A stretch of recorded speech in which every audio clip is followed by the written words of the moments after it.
to figure this out as we're going. I'll call the meeting to order, and we'll start with the pledge by Councilman Froelich, please.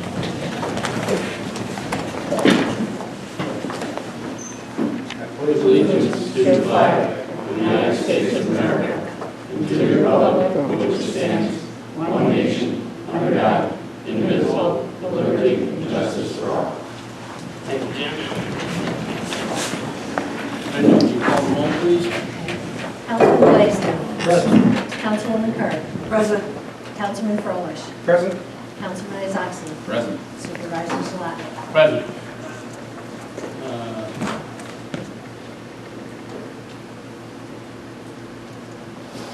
Okay. Still don't have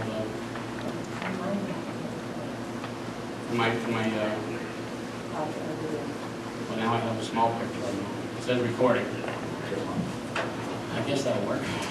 Okay, we need a motion to rehire summer help Jimmy McHugh, 436 Stone Church Road, Boston Spa, at an hourly rate of $11.80 an hour. For anyone who's not up to date, Jimmy has been sort of a summer tradition here at Town Hall, and he does a really good job helping the grounds crew with their cleanup of the parks and mowing the grass and keeping Town Hall neat and clean around it. So we need that motion. I would like that motion. I'll make the motion. I'll second. Any discussion? Councilman Blaisdell. Yes. Councilwoman Kerr. Yes. Councilman Froelich. Yes. Councilman Isakson. Yes. Supervisor Zlatnik. Yes. Next up is Resolution 4120, a resolution to modify Chapter 38, Sections 38-54A of Article 7 of the Town Personnel Policy to change the pay period for employees from weekly to every other week. Whereas Section 3854 of Article 7 of the Town of Milton Personnel Policies currently lists the payroll period as weekly, and whereas the Town Board of the Town of Milton has been advised it can save money, time, and resources to have the pay period be bi-weekly, every 2 weeks rather than weekly. Now therefore be resolved that the Town of Milton Board finds it is in the best interest of the town to modify Section 3854A of the Town of Milton Personnel Policies to read as follows. Payroll period. Employees shall be paid on a bi-weekly basis starting with the week of August 2nd. An employee's paycheck will be based on the amount earned during the preceding payroll period. Certain employees and elected officials may be paid on a different schedule as established by the town board. All the rest of Section 38-54 shall remain the same and unchanged. Now therefore be resolved by the town board of the Town of Milton.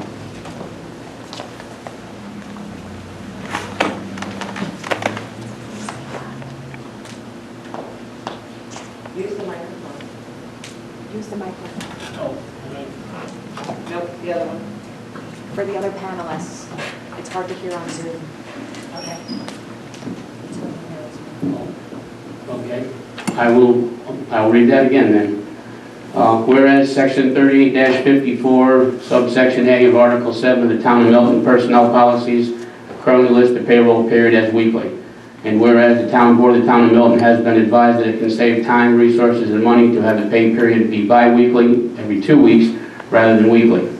Now therefore be it resolved that the Town Board finds it is in the best interest of the town to modify Section 38-54, subsection A of the Town of Milton Personnel Policies to read as follows. Payroll period. Employees shall be paid on a bi-weekly basis commencing and starting with the week of August 2nd, 2020. An employee's paycheck will be based on the amount earned during the preceding payroll period. Certain employees and elected officials may be paid on a different schedule as established by the town board. All the rest of Section 38-54 shall remain the same and unchanged.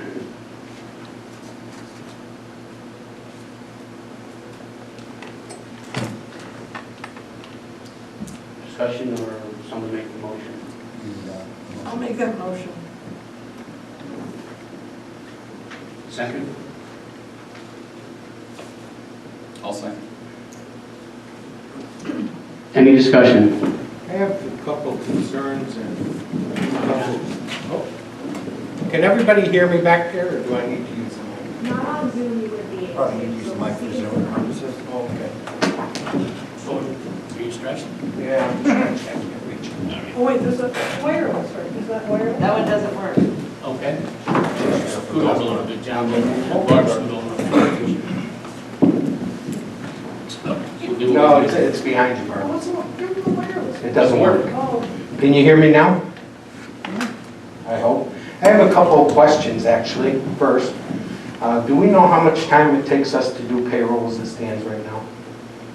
About 8 to 10 hours a week. Okay. And I guess where do we think we are saving time and/or money by going bi-weekly? Instead of 8 to 10 hours every week, it would be 8 to 10 hours every 2 weeks. So the fact that the payroll person is going to be entering the same amount of information that they do now every 2 weeks, how are we saving hours? Well, we reinstated the clocks, so the person is not going to have to sit and read through all those Okay. files, the pieces of paper that we're doing Correct. right now. So according to our controller, that information will go automatically into the person's payroll. So That- they're going to pick up the page, it's going to be there, they'll have their hours. Any corrections need to be made. I understand that, but that being said, that information goes in, they're still dealing with 2 weeks. Whether we do it by time clock or do it by entering it, the person that's doing it still has the same amount of information to enter that they would have had every week, every 2 weeks. Well, the general opinion of the controller's office is he'll save time doing it bi-weekly. The previous controller thought that was a good idea. I checked with supervisors around the county. Most of them are doing a bi-weekly payroll. It does save some time and it will save some money. And I guess the one concern I have is the fact that we're making a major change for our employees here, and we have not even asked our employees their opinion or if there's problems to this thing at all. We didn't even give them the courtesy to ask them their feelings on all this. And I think that's a terrible thing to do. That's not a way to run a business. To just sit, to get, your employees are getting the feeling that, again, we're shoving something down their throats. But there is no harm to the employee. They're not getting any less money. Do you actually know that, though? we've heard from. You're making us- We've heard from several of them. And I've heard from a lot of them, too, they're very upset because they have payments that go weekly out of their checks to other accounts. So there is some downside to this. And for the first week in August, if there is an employee that needs assistance getting on schedule, I will work with David and we will advance employees who need a week to get caught up. We can do that one time. I will put that in there. I guess my feeling is we aren't saving that kind of money. Why are we going to mess with it just because it's fashionable throughout the county? Because I believe it will save us time and money at a time when we're scrambling to save pennies and dollars. And it adds up. And when will this go into effect? The end of August? This will go into effect the first week in August. Yes. So there's like 7 weeks to. There's 6 paychecks between now and the first time it goes to bi-weekly. 6 weeks. 6 weeks. 6 paychecks. Okay. Okay.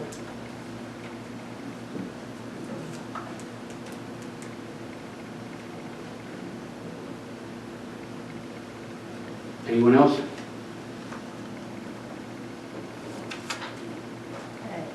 Okay. Councilman Blaisdell. Yes. Councilwoman Kirk. Yes. Councilman Froelich. No. Councilman Isakson. Yes. Supervisor Zaletic. Yes.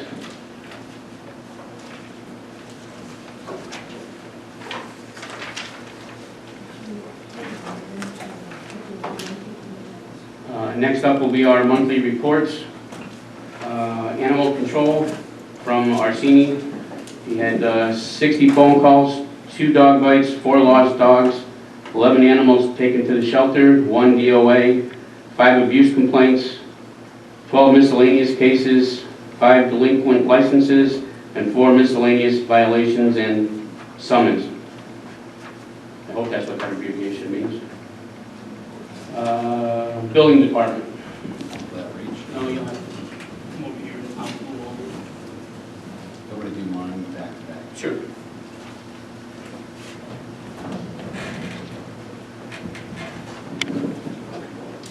Building Department report for May 2020. Dear Supervisors, Allotnik, and Town Board members, during the month of May, the Building Department processed 23 building permits, collected $8,819 in building permit fees, we completed 88 construction inspections, and responded to 9 code enforcement complaints.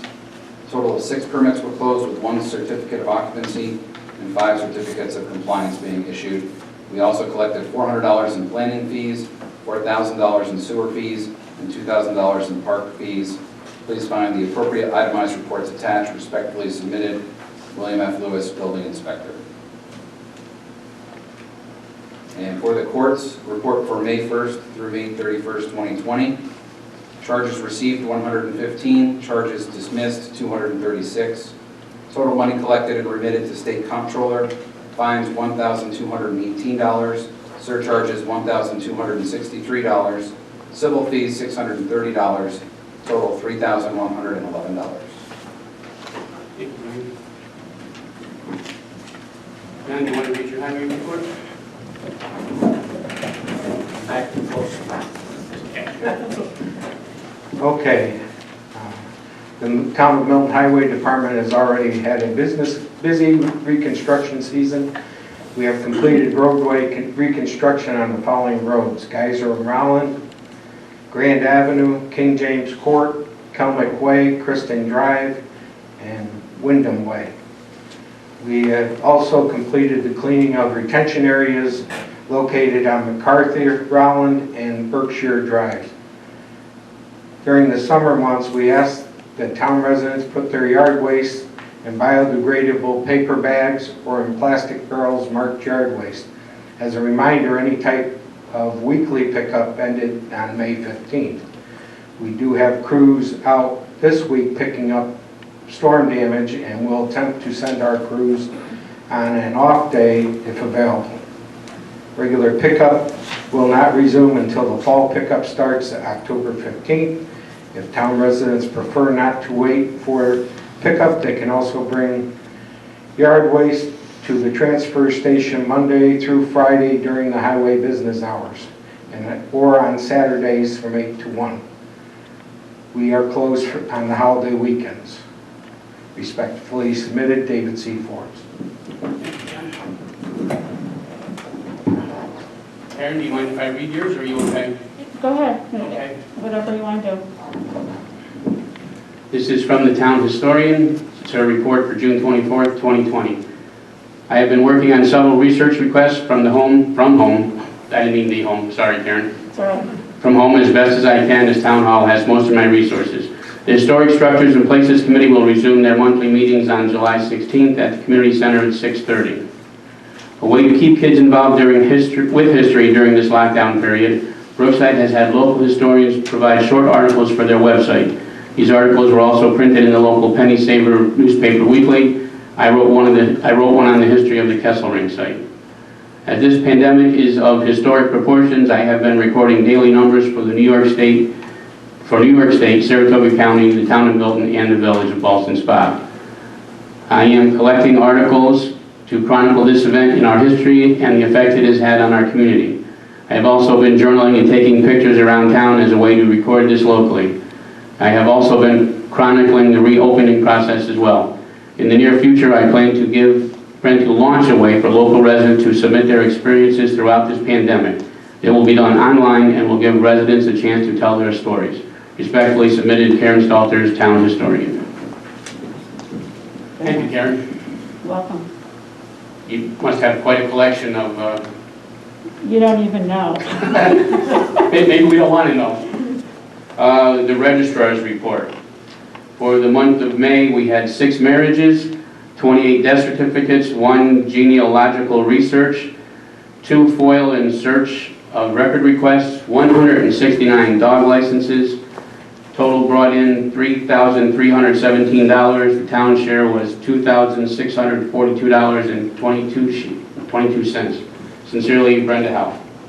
Sorry, Brenda, didn't know I was stealing your thunder there. I believe tax collector, you're just about done, Lisa, right? Okay. Okay. Any liaison reports for this month? You want me to go all these? All of them? Well, that was four, 5. We had planning and zoning, right? Yes. Yeah, there you go. And like I said, there's 4 or 5 planning and zoning that, we've had Zoom meetings on.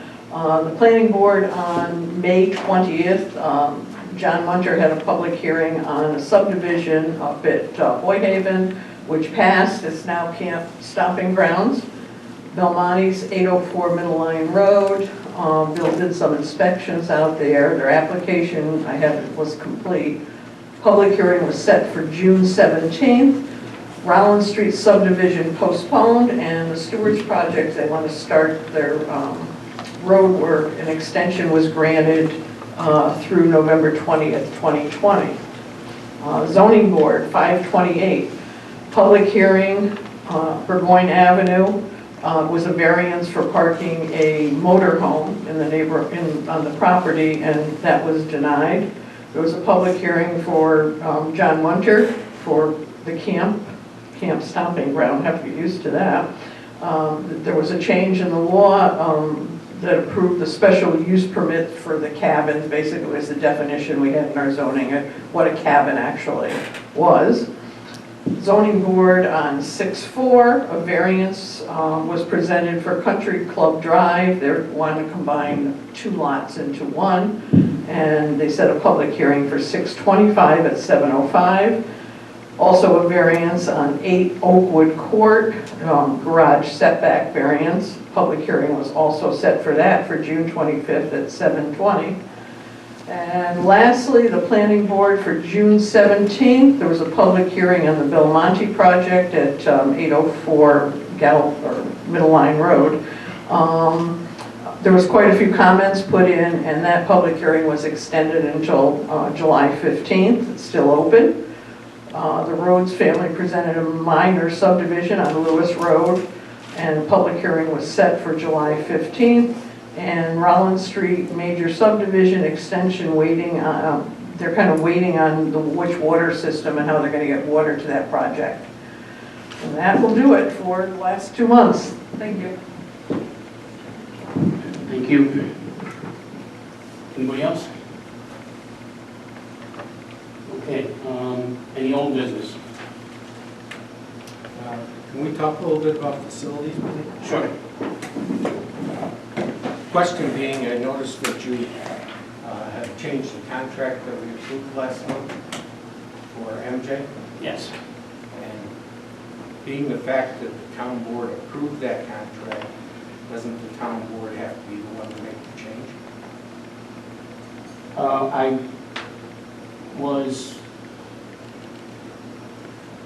unhappy with the progress that is being made. We've been out of the building now for almost 3 months, and we aren't any closer to getting back in. And so when Joel called and asked me a couple of questions, I took it upon myself, I guess, to narrow the scope so that we could get moving and get things going. Okay, can you explain to the town board what scope has been narrowed? I think I sent that out in an email, but I have asked Joel to concentrate on what specifically we need to have done to get back into the building. I don't think at this time, with our finances being up in the air, with sales tax revenue being down for at least, what I would say, at least the rest of the year, as the professionals have noted, I don't think the few conversations I've had with residents, there is not an appetite for a 30-year, $8, $10, $12 million project with us being in here for the next 2 or 3 years. So I asked Joel to concentrate on what it would take to get us back into that building with the plan or the extension of the option to then proceed with moving the highway building and putting an addition on to give us the space that we will need for the next 25 or 30 years. I guess you still haven't answered my question. Shouldn't that be a board decision, seeing as the board was the one to make the decision?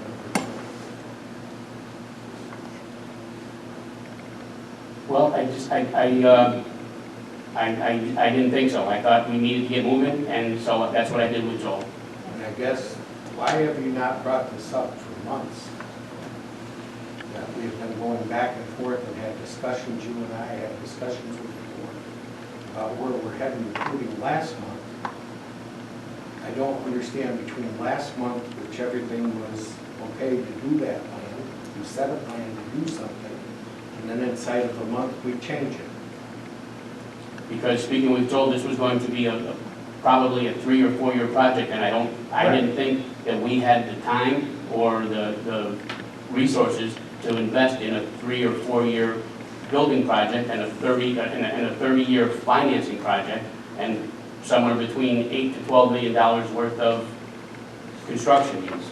I think I thought our most important thing was to get us back into a building that we can, that'll have a new roof and no mold, and will service us for many, many years to come at the lowest possible cost. That was my thought.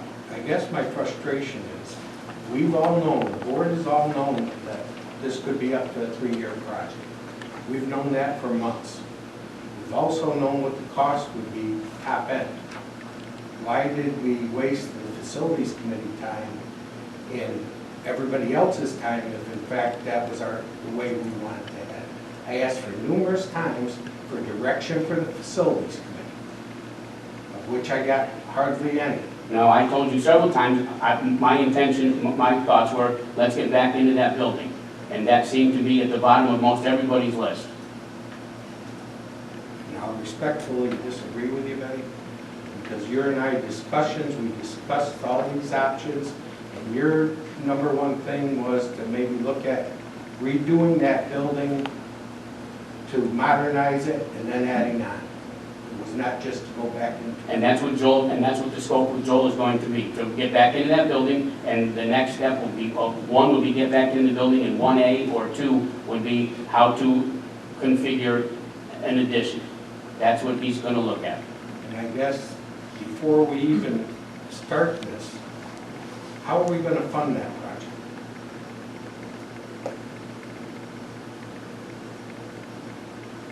How are we going to fund any of those options?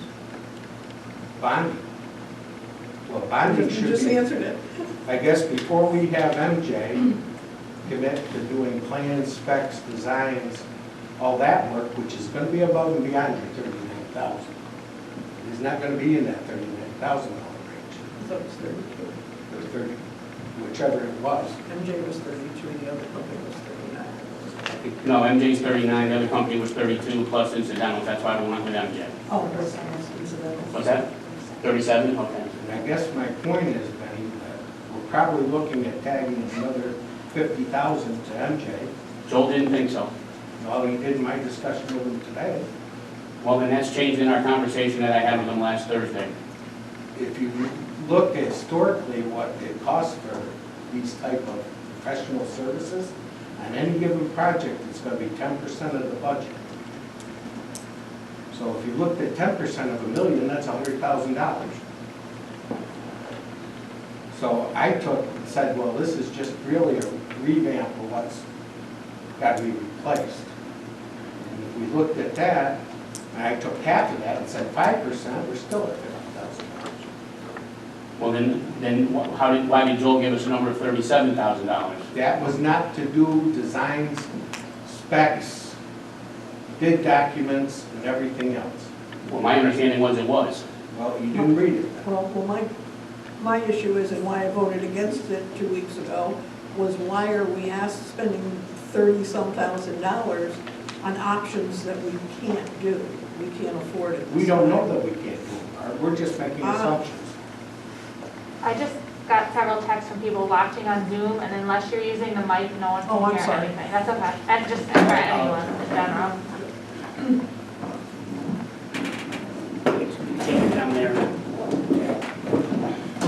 Go ahead. No, I said that's why I voted against spending that money, because I felt some of those options were completely off the board at this time. We cannot stay here for the next 3 years, tearing down town hall and building a new one. It's wearing on people, and it can't be, and the seniors need the building back. I think we've got to look at the best option in the shortest amount of time. And I think redoing the town hall is that option. Well, sorry, Mark. That's my personal, so. Well, I guess a couple of concerns I have with what your plan is. Number one, I ran some figures this afternoon as far as distancing. The court presently occupies about 460 square feet in a courtroom. That will allow for 9 people. Now take out the justice, court clerk, the bailiff, that's 3. Take out the person's case, that's another one, that's 4. Take out his attorney and the public defender, that's 6. So how are we going to function in a courtroom that allows 3 people, basically? You got the horse a little bit in front of the cart. That was on my next thing for new business.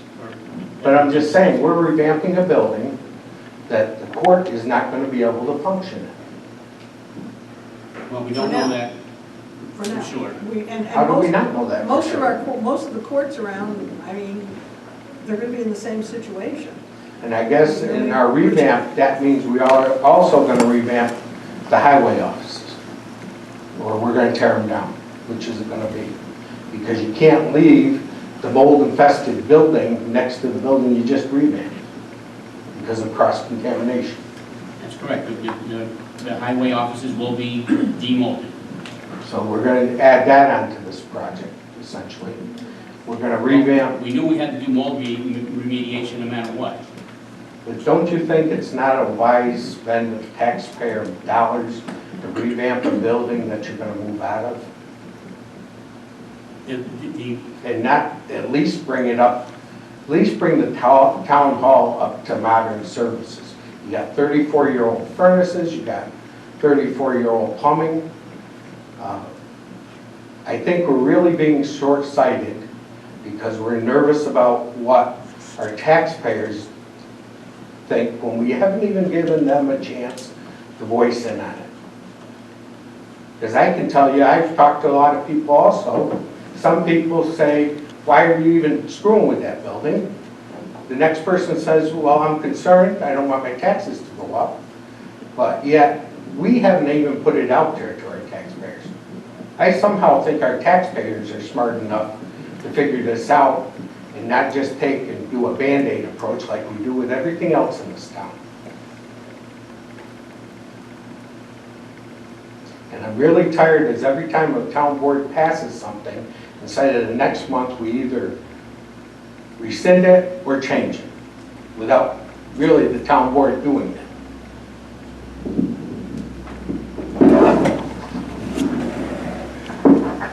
I have also spoken to many residents, and they're overwhelmingly in favor of us going back into that building and doing what needs to be done to get it back to a working facility. So then we should just we should go out for the bond. We should be looking at getting the bond right now. Because the bond is first before you do any specs or drawings. Because it makes no sense to spend upwards to $50,000 if the taxpayer turns it down. How do we know how big of a bond to get if we don't know what we're going to be Because doing? we have those figures from Joel. We have those figures of what the estimates are to rebuild what we had, to bring it back in. And that's how you do any project of this size. All right, then let's get together, you get some bond numbers together for us, and next month we can, when we're ready to do that, we can present a number to the public. Okay? All right?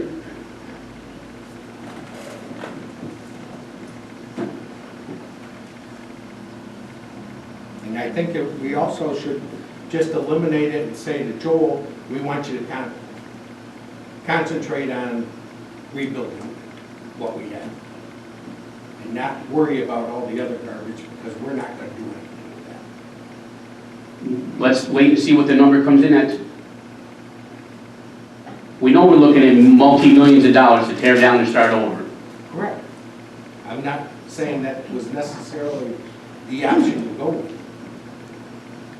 But certainly, the second option where we actually took out the rest of the sheetrock that wasn't being taken out and revamped that building to modernize it might make sense. And it might make sense to our taxpayers. And that's one of the options Joel has to look at. And the other thing is, what are we gonna do with highway for the winter? Are we gonna make their guys sit in a engine bay, truck bay? Hopefully, we can get their part of the building remediated with the mold before winter sets in. That won't happen. You don't think we can get that done in 90 days, 120 days? No.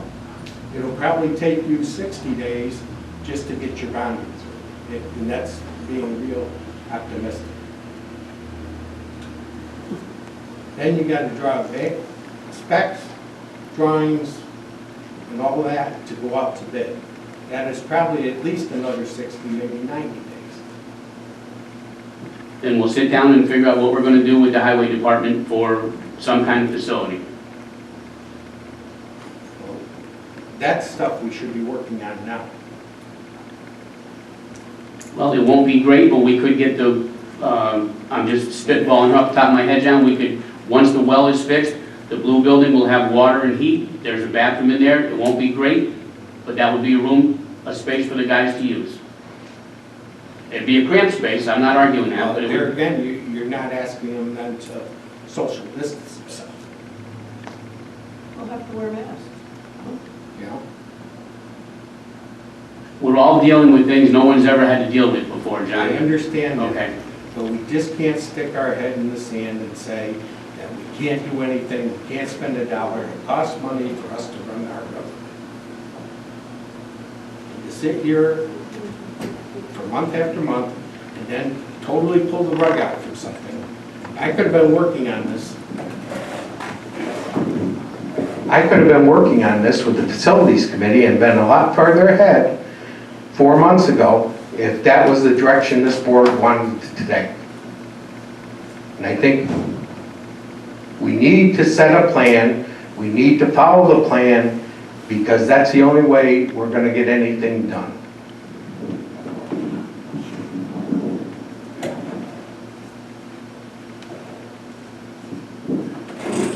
Okay, under new business, I have reached out to the judges and I have had a couple of conversations. I think I've emailed everyone here on the board. There's a couple of places that the judges have given you guys for consideration, and I will have some more details tomorrow. I can email them with you. I can email to you guys the numbers that these individuals that are willing to rent space to the courts are happy with. And I will send you those numbers tomorrow when I get them. I'm waiting for one more group to get back to me. And when I get that, I will send you guys out a comparison. That would alleviate some of the stress in here, give them a bigger space at least until probably the end of the year. And we'll have to go on from there. Brenda, do you want to take a second? Sure. All right. So the comptroller Dave and I, we ordered Adobe Acrobat. And what we are going to be doing is eventually get forms online that you can fill out and hopefully just send right in. FOILs, building permits, sewer permits, dog licenses. It's endless what we can do with it. So we just wanted everybody to know it's in the works. We've looked at a building permit. That's where we started, and we're going on from there. Okay? Thank you. We will go on to public comment, and we'll start with anybody. That's it. Sorry. We'll do that after public comment. So we'll start public comment, and we'll start with people in the building, and then I'll work my way to the folks with their hands up on Zoom. Anybody in the building? Come on up, Beck. Oh, sorry. Sorry, Bill, you want to go first? You're cuter. Ladies first. Okay, Bill, that's you. Can you hear me from here? Is that We okay? can, but I don't think the people on Zoom can. Okay. Handle that? Yeah, there's no microphone, okay. Yeah. Sorry, I can come up. Can I spray it with Lysol? Will that hurt it? Sure. Sorry. That's all right. I just feel bad because you guys help me just share this Sure. microphone. Want to hand that to her? Thank you. Amo, I have a daughter with asthma. You're that's all. fine, you're fine. My question for you about the payroll is we've had some payroll mistakes this year. We've had employees that were overpaid. We've had some employees that were underpaid by large amounts. They were really good. It was like, okay, we'll wait, it's only 1 week. If by chance that should happen again, are you gonna make them wait 2 weeks to get it, or would you issue them a check the next week? We can issue a check, we will issue a check as soon as an error is discovered and work with them on that. Okay, that's all I need. Thank you. Billy? Yeah, might as well leave it, Billy's coming. Who knows where he's been?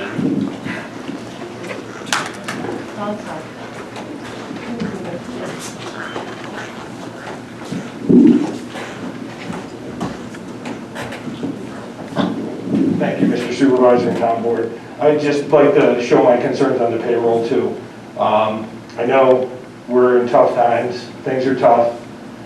We have some employees that are hourly employees that work part-time and they rely on that weekly stipend to get through the month.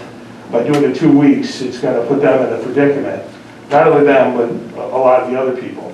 The things I don't think you're really focusing on that you're going to lose money is a lot of people have deductions. A lot of people have weekly deductions taken out of the payroll.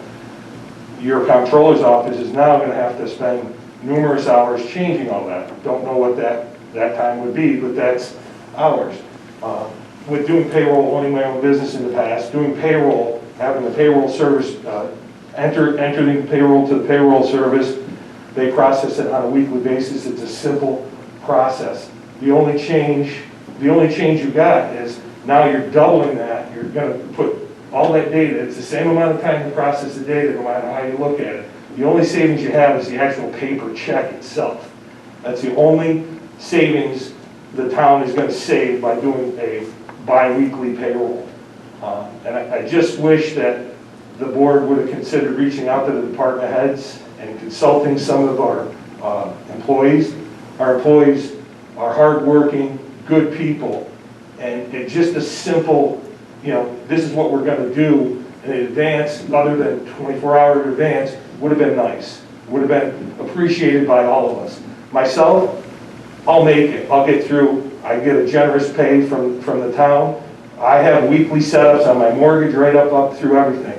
I have to take my own personal time now, change everything, because I've been working here for 10 years on a structured payments in our employee handbook. We get paid weekly. Everybody gauges things on what you guys submit to us, and that is a weekly basis pay.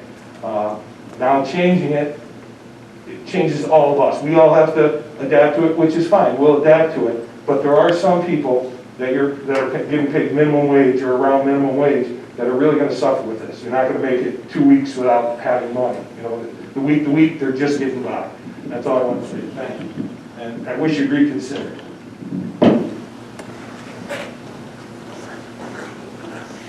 Anyone else?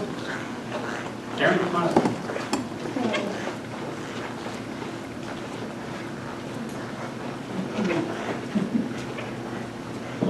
I just have one comment in regards to the facility. Way back when, there was an idea that we should sell the whole property and move up Rollins Street more toward the salt barns. And that corner lot is probably zoned commercial, and you could get a lot of money for it, and that could pay for your new building. I'm just throwing that out there. Why the going is good, I guess. So anyway, thank you. Thank you.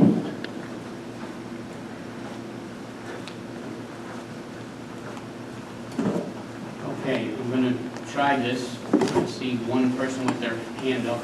We're going to see what happens. Maybe I have this one.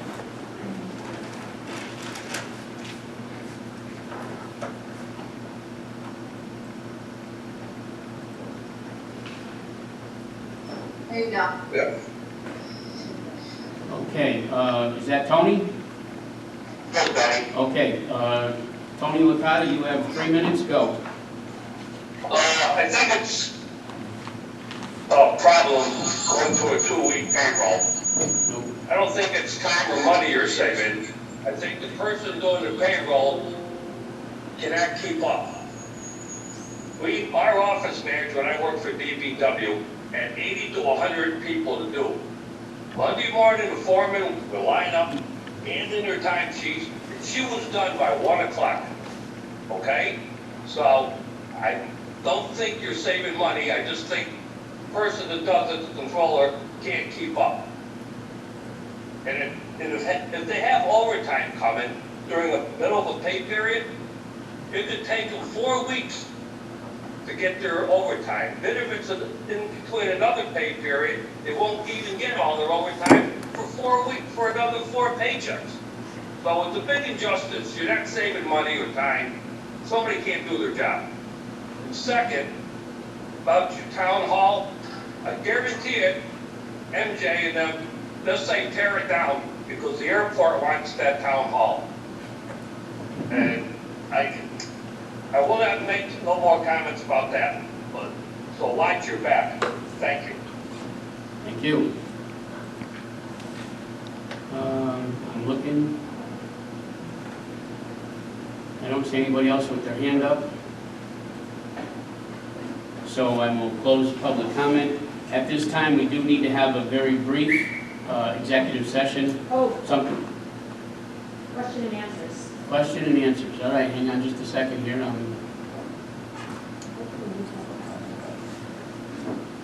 give me just a second. I'm trying to make this thing work here.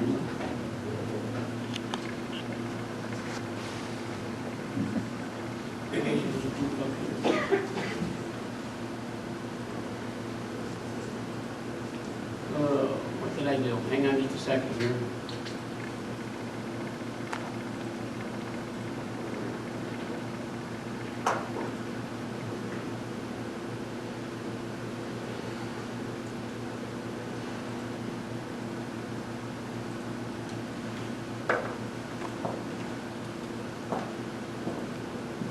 Oh, I'm sorry. I know I see it. Okay. Okay, please have the rest of the board. Yep, okay, let's see.